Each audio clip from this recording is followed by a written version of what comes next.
Press conference शुरू हो चुकी है पूर्व मुख्यमंत्री कमलनाथ की, देखते हैं। नहीं आप सब लोगों का इस पत्रकार वार्ता में इस कंपनी में नहीं चलेगा। हम लोग आपसे संवाद कर रहे हैं और अपेक्षा करते हैं यशस्वी प्रदेश कांग्रेस अध्यक्ष कमलनाथ जी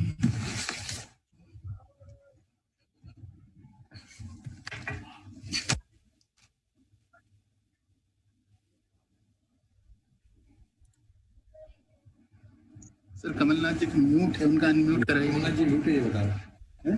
कमलनाथ जी का म्यूट किया हुआ, उनका अनम्यूट। चलिए, मेरी आवाज आ रही है?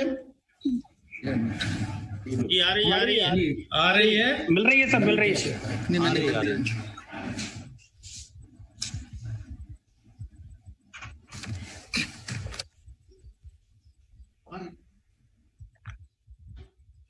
मिल रही है सर, मिल रही है। जी सर, जी मिल रही है सर आपकी आवाज। चलिए ठीक है, तब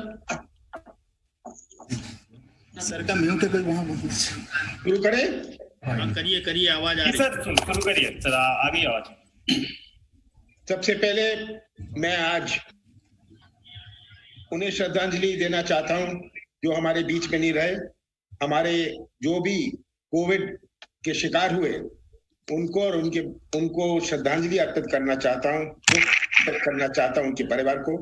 इरफान खान और ऋषि कपूर को भी मैं श्रद्धांजलि अर्पित करना चाहता हूं।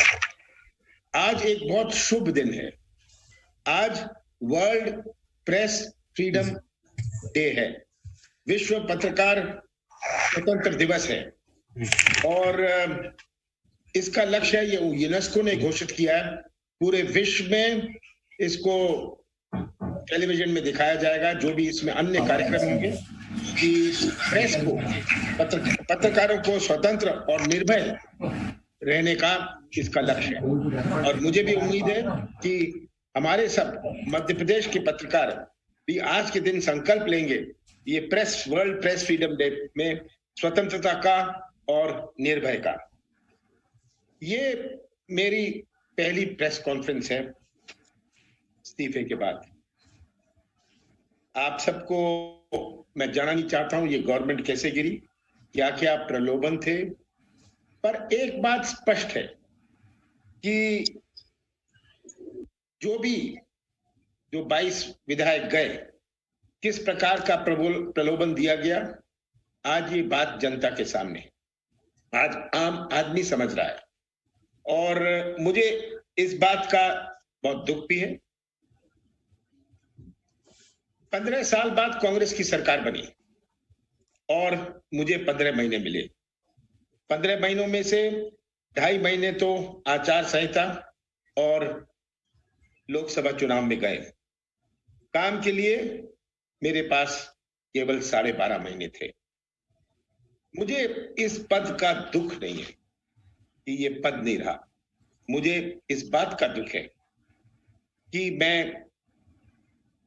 मैंने योजनाएं शुरू करी थी वो आगे नहीं बढ़ पाई। जो मैं शुरू करना चाहता था वह शुरू नहीं हो पाई।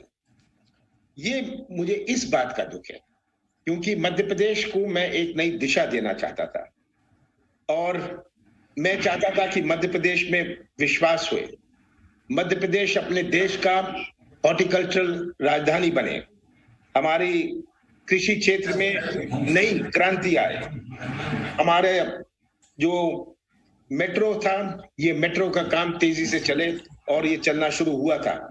हमारे गौशाला का प्रोग्राम बड़ी तेजी से शुरू हुआ था, ये चल रहा था। ये भी इसका जो कंप्लीशन था नहीं था। एंटी माफिया मूवमेंट युद्ध जो हमने शुरू किया था, शुद्ध का युद्ध जो शुरू किया था, इन चीजों को मैं एक रास्ते पर लाना चाहता था। कहीं हम सफल हुए, कहीं हम असफल हुए, पर मेरे पास केवल 12.5 महीने थे। 15 साल बाद मेरा प्रयास था कि टेलीविजन की सरकार से एक विजन की सरकार बने, और ये मैं सिद्ध करना चाहता था कि मुंह चलाने में और प्रदेश चलाने में बहुत अंतर है। हमारा क्या प्रयास था? आज मेरे से प्रश्न पूछे जाते हैं, 15 साल जो रहे प्रश्न पूछते हैं स्वास्थ्य सुविधा के बारे में, तरह तरह के प्रश्न पूछते हैं। मेरे पास तो केवल 15 महीने थे। जो 15 साल रहे वो 15 महीने का आज हिसाब मांग रहे हैं मेरे से। हमने शुरू किया था किसान फसल ऋण माफी योजना और इसकी बड़ी आलोचना हुई, पर ये आंकड़े स्पष्ट है। और फिर से मैं दोहराना चाहता हूं कि जिन किसानों का कर्जा माफ हुआ, ये हवा में नहीं हुआ, ये कागजों में नहीं हुआ। हर किसान, उसका गांव, उसका टेलीफोन नंबर आज मौजूद है। ये सब इसके आंकड़े ये इंटरनेट पर हैं और आप में से भी जो चाहे इसको प्राप्त कर सकता है। पहले फेज में हमारा प्रयास था कि जो परफॉर्मिंग एसेट्स थे, जो चालू खाते थे, उनका 50,000 रुपए तक का माफ किया जाए। कितनी बड़ी चुनौती थी ये कर्ज माफ की। केवल कह देना कि कर्ज माफ हो जाएगा, इससे कर्जा माफ नहीं होता। कैसी प्रक्रिया अपनाई जाए, कैसे नियम बनाए जाए। और बहुत मैंने आलोचना सुनी कि का कर्जा नहीं माफ हुआ, कोई कह रहा है। इसमें चुनौती आई कि लाखों किसान के एक खाते नहीं थे, एक से ज्यादा खाते थे, 2 खाते थे, 3 खाते थे, 4 खाते थे। इसका क्या उपाय है? कईयों ने ट्रैक्टर का कर्जा लिया हुआ था, किसी ने कोई इनकम टैक्स देते थे, जीएसटी में रजिस्टर्ड थे। ये तो हम माफ नहीं करने वाले थे। ये हमने जो नियम बनाए थे, ये इसके इनका कर्जा माफ नहीं होने वाला था। तो पहली फेज में इन सब चीजों के बावजूद हमने 20,22,000 किसानों का कर्जा माफ किया। ये था परफॉर्मिंग एसेट्स का। और 50,000 रुपए तक के परफॉर्मिंग एसेट्स और 2 लाख रुपए तक के जो कर्जा था, जो डिफॉल्टर थे, ये हमने किया, जिसके नाम, नंबर, गांव मौजूद है। हमने सेकेंड फेज की, दूसरे किस्त की शुरुआत करी, जिसमें हमने कहा जो चालू खाता है उनकी हम 1 लाख रुपए तक करेंगे। हमारा लक्ष्य था कि एक वित्तीय साल में, एक फाइनेंशियल ईयर में हम इसे कैसे आगे ले जाएं, इसे कैसे दूसरे फाइनेंशियल ईयर में लाएं। क्योंकि जब मैंने सरकार संभाली थी, भारतीय जनता पार्टी ने खुद कहा था कि तिजोरी खाली है, किस प्रकार से साधन, किस प्रकार से रिसोर्सेज उपलब्ध किए जाएं, ये बहुत बड़ी चुनौती थी। तो दूसरे किस्त में हमने 1 लाख रुपए तक के जो बच गए थे, जिनके 2 खाते थे, जो किसी ना किसी जिन्होंने अप्लाई नहीं किया था, जो भी कुछ नुक्स था उनका, और हमने परफॉर्मिंग एसेट्स जो चालू खाते थे 1 लाख रुपए तक का किया। इसमें 7 लाख किसानों के ऑर्डर इशू हुए। और जब तक मैंने इस्तीफा नहीं दिया, 7 लाख किसानों के ऑर्डर इशू हो गए थे। इसका मतलब पहले फेज में 20,22,000 किसान, दूसरे फेज में 7 लाख किसान के ऑर्डर इशू हो गए थे। इसमें से कुछ बटे, कुछ नहीं बटे, क्योंकि कोविड आ गया। तीसरा फेज हम शुरू करने वाले थे 1 जून में, जहां जिनका जो डिफॉल्टर थे उनका पूरा कर्जा माफ हो गया था, पर जिनके चालू खाते थे 2 लाख रुपए तक का कर्जा माफ होता, और इसमें 6 लाख किसानों का कर्जा और माफ होता। मुझे दुख है इस बात का कि हम ये पूरा नहीं कर पाए, पर हमारा संकल्प था और हमने ये घोषणा करी थी कि ये हो गया है और ये होने जा रहा है। और मैं उम्मीद करता हूं कि आज की मौजूदा सरकार हमारे किसानों के जो बचे हैं उन सब का कर्जा माफ करेगी। जो हमने अपने तीसरे किस्त में कहा था, थर्ड फेज में कहा था, जिन किसानों का, उन किसानों का भी कर्जा 1 जून से माफ करना शुरू करेगी, जिसमें 6 लाख किसान मौजूद हैं। हमने ये घोषणा करी थी कि 1 अप्रैल से 160 रुपए क्विंटल हम गेहूं का देंगे जो रजिस्टर्ड फार्मर्स हैं। इसमें 11,75,000 किसानों को लाभ होता। मैं उम्मीद करता हूं और निवेदन करता हूं आज की मौजूदा सरकार को कि इसकी पूर्ति ये करें। ये किसानों की क्रय शक्ति, ये किसानों की अर्थव्यवस्था में सुधार लाएगा। हमने घोषणा करी थी डीए की, 17% डीए हम 1 अप्रैल से देंगे और ये हमने 16 मार्च को ऑर्डर इशू किया था। इसकी कहानी तो आप जानते हैं, आज इसे रोक दिया गया है। आज हमारी सब्जी की फसल नष्ट हुई। महीने भर पहले हमारे जो निमाड़ मालवा में सब्जी है जो देश भर में जाती है, हमारे जो अन्य जिले हैं जहां देश भर में हमारी सब्जी जाती है, ये सब्जी नष्ट हुई कोविड के कारण। और इन किसानों की जिनकी फसल नष्ट हुई है, जिनकी एक फसल जो मेकअप नहीं हो सकती, ये प्रोडक्शन नहीं है, ये फसल है जो कभी मेकअप नहीं हो सकती, जिन किसानों का लागत भी वो नहीं आ पाया, इन किसानों का क्या होगा। अब गेहूं की खरीदी शुरू हुई और मुझे दुख इस बात का है कि अभी केवल 33% गेहूं की खरीदी हुई है और इसमें से भी जो बैंक का कर्जा था उनका, जो बाकी कर्जा था, वो उनसे वसूला जा रहा है। कोविड की बात में आए, ये आपने, मैं सोचता हूं आपको जानकारी दे दी गई है कि कोविड की हमने क्या क्या कार्रवाई शुरू करी। मैं इसको दोहराना चाहता हूं कि हमने 28 जनवरी से शुरू करी थी। आज शिवराज सिंह लंबी चौड़ी बातें कर रहे हैं, आलोचना कर रहे हैं। मैं तो पूछना चाहता हूं शिवराज सिंह जी से कि शिवराज जी, आप तो मजाक उड़ाते थे। आपने टेलीविजन में कहा था ये क्या कोविड है, ये तो एक बहाना है, ये तो एक मजाक है। कितना मजाक उड़ाया था शिवराज सिंह जी ने। हमने 28 जनवरी को शुरू करी थी। 31 जनवरी को हमने सब कलेक्टर्स को सूचित किया था कि इंस्ट्रक्शन शुरू करें, जब ये विश्व में भी एक पैंडेमिक नहीं घोषित हुआ था। 1 फरवरी को हमने गवर्नमेंट ऑफ इंडिया को रिक्वेस्ट करी थी कि virus research diagnostic laboratory of AIIMS को टेस्टिंग लेबोरेटरी बनाया जाए।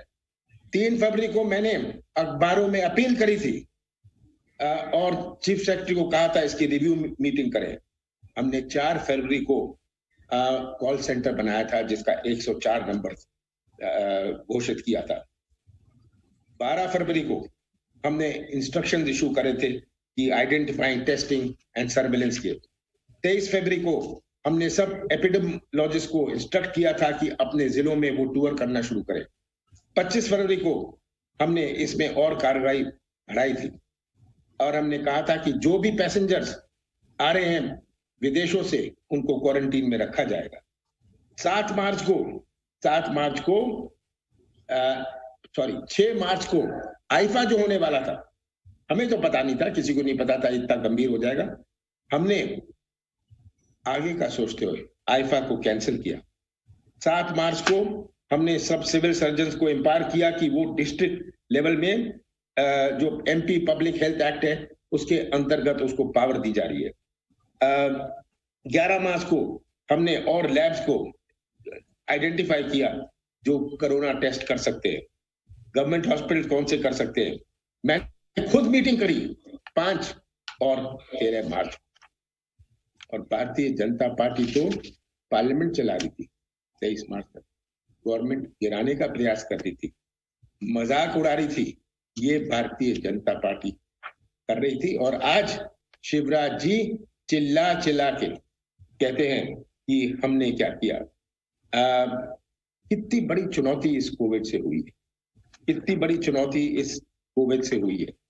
आज हमारे अर्थव्यवस्था प्रदेश की चौपट है, देश की तो चौपट है। मैं देश की बात नहीं करना चाहता हूं, हमारी आर्थिक गतिविधि कितनी घटी है।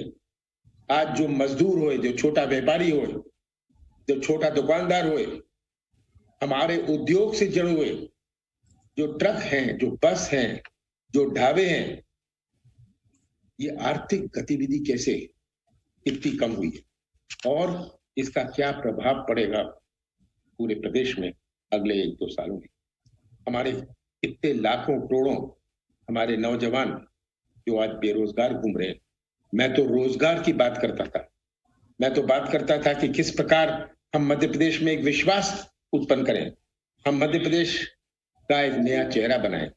आज ये अर्थव्यवस्था और आर्थिक गतिविधि जो चौपट हुई है, ये बहुत बड़ी चुनौती है। जो सैलरी, जो वेजेस हैं, जो तनख्वाह है, जो मजदूरों की तनख्वाह है, जो छोटे छोटे कर्मचारी हैं हर कंपनी में, हर व्यापार में, आज गवर्नमेंट इनकी तनख्वाह दे। केंद्र सरकार ने बड़ी घोषणाएं करी हैं। घोषणाएं की राजनीति बहुत आसान होती है, ये टेलीविजन की राजनीति बहुत आसान होती है। जो घोषणाएं करी हैं, इसका क्रियान्वयन, इसकी डिलीवरी कैसे हो, ये आज चुनौती है हमारे सामने। आज हमारे जो बिजली के बिल है, पानी के बिल है, इनको हम अगले 3 महीने तक माफ करें। आज जो हमारा टैक्स है, आज जो हमारा म्युनिसिपल टैक्स है, अन्य प्रकार की जमीनों पर टैक्स है, इनको माफ किया जाना चाहिए कुछ महीनों के लिए। जो छोटे व्यापारी हैं, जो छोटे उद्योग हैं, उनका 1 करोड़ रुपए तक का जो ब्याज है, 1 करोड़ का जिसका कर्जा है, उसका जो ब्याज है, इसे भी माफ कर देना चाहिए। आज हमारा मक्का हुई, आज मक्का का रेट 1100 रुपए पहुंच गया है। आज हमारा किसान बेच नहीं पा रहा है समर्थन मूल्य में हमारा गेहूं, तो हमारा छोटा व्यापारी जो किराने की दुकान है गांव में, उसका क्या होगा, उसके व्यापार का क्या होगा? जो ट्रैक्टर चलाता था, जो मजदूरी करता था, उसका क्या होगा? ये आज चुनौतियां हमारे सामने। और मैंने तो अखबारों में पढ़ा कि राशन शॉप में राशन नहीं है, पर शराब की दुकानें खुलने वाली है। राशन की दुकानें नहीं चल पाएंगी, पर शराब की दुकानें जरूर चल पाएंगी। ये आज मैंने अखबारों में पढ़ा है। मुझे इसकी बड़ी चिंता है। मध्य प्रदेश के आगे आने वाली पीढ़ियों की बड़ी चिंता है। हमारे बुजुर्गों ने तो बुरा समय देखा है, युद्ध देखा है, उन्होंने सब चीजों से मुकाबला किया है, और हमारे बुजुर्ग, हमारे समाज ने उसे जीता है।